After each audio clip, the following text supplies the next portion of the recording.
تو بچوں، کیا آپ نے کبھی سوچا ہے کہ ایمانداری اور محنت کا مقابلہ چالاکی اور دھوکہ دہی سے ہو تو کون جیتے گا؟ ایک گھنے جنگل میں بھالو اور لومڑی کے درمیان ایسا ہی دلچسپ مقابلہ ہوا۔ تو بچوں، کون لے جائے گا شہد کے 6 بڑے برتن؟ دیکھیں اس کہانی میں جہاں سبق بھی ہے اور مزہ بھی۔ یہ ہے بھالو کی جیت اور لومڑی کی ہار، ایک ایسی کہانی جو آپ کو ضرور پسند آئے گی۔ کہانی پسند آئے تو ویڈیو کو لائک کر کے چینل کو سپورٹ کرے۔ تو چلتے ہیں آج کی کہانی کی طرف آسان کویتا میں۔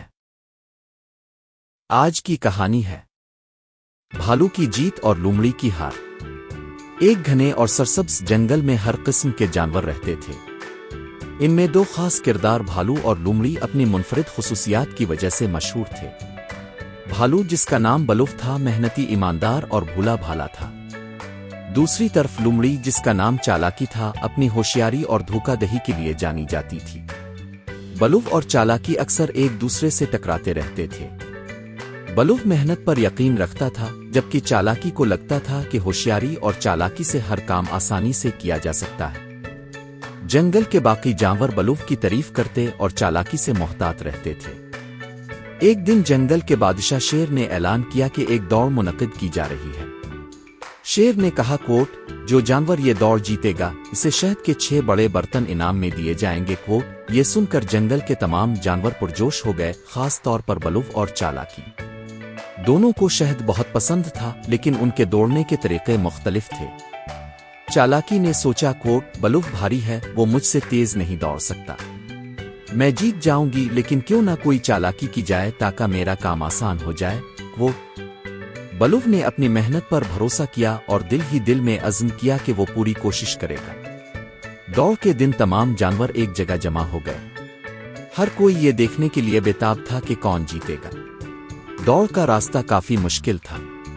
یہ جنگل کے بیچ سے گزرتا، ایک ندی کو عبور کرتا اور ایک پہاڑی کے قریب ختم ہوتا تھا۔ دوڑ شروع ہونے سے پہلے چالاکی نے بلوف سے کہا، کوٹ، دوڑ لمبی ہے، کیوں نہ ہم تھوڑا آرام کریں تاکہ ہم تازہ دم ہو کر دوڑ سکیں۔ بلوف، جو بھولا بھالا تھا، اس کی بات مان گیا اور ایک درخت کے نیچے بیٹھ گیا۔ اسی دوران چالاکی چپکے سے دوڑ کے راستے میں آگے نکل گئی اور ایک جھاڑی میں چھپ گئی۔ شیر کی گرجدار آواز کے ساتھ دوڑ شروع ہوئی۔ بلوف اپنی پوری طاقت سے دوڑنے لگا۔ وہ راستے کے ہر مشکل مرحلے کو ایمانداری سے عبور کرتا گیا۔ دوسری طرف چالاکی اپنی جگہ چھپی رہی، اور جیسے ہی بلوف جھاڑی کے قریب پہنچا، وہ اچانک دوڑنے لگی تاکہ ایسا دکھائی دے کہ وہ بلوف سے آگے ہے۔ بلوف نے اپنی رفتار مزید تیز کر دی۔ وہ تھکا ہوا تھا، لیکن اس نے ہار نہ مانی۔ وہ جانتا تھا کہ کامیابی کے لیے محنت ضروری ہے۔ راستے میں اس نے ندی کو عبور کیا، چٹانوں پر چڑھا اور آخرکار پہاڑی کے قریب پہنچ گیا۔ چالاکی کو لگا کہ اس کی چالاکی کامیاب ہو گئی ہے، لیکن جب وہ پہاڑی کے قریب پہنچی تو اس نے دیکھا کہ بلوف پہلے ہی وہاں پہنچ چکا ہے۔ جنگل کے تمام جانور بلوف کو مبارکباد دے رہے تھے، اور شیر نے اعلان کیا کہ بلوف نے دوڑ جیت لی ہے۔ چالاکی نے احتجاج کیا، کوٹ، یہ ممکن نہیں، میں بلوف سے پہلے پہنچی تھی۔ شیر نے مسکرا کر کہا، کوٹ، ہم نے سب کچھ دیکھا ہے۔ تم نے دھوکہ دینے کی کوشش کی، لیکن محنت اور ایمانداری ہمیشہ کامیاب ہوتی ہیں۔ بلوف نے اپنا انعام، شہد کے 6 بڑے برتن، جنگل کے جانوروں میں بانٹ دیا۔ سب نے اس کی تعریف کی اور چالاکی کو سمجھایا کہ دھوکہ دہی کسی مسئلے کا حل نہیں۔ چالاکی شرمندہ ہوئی اور وعدہ کیا کہ آئندہ وہ کبھی دھوکہ نہیں دے گی۔ اس دن کے بعد چالاکی اور بلوف کے درمیان دوستی ہو گئی، اور جنگل میں امن اور خوشی کا دور شروع ہوا۔ یہ کہانی ہمیں سکھاتی ہے کہ ایمانداری اور محنت ہمیشہ جیتتی ہیں، جبکہ دھوکہ دہی کی کوئی جگہ نہیں۔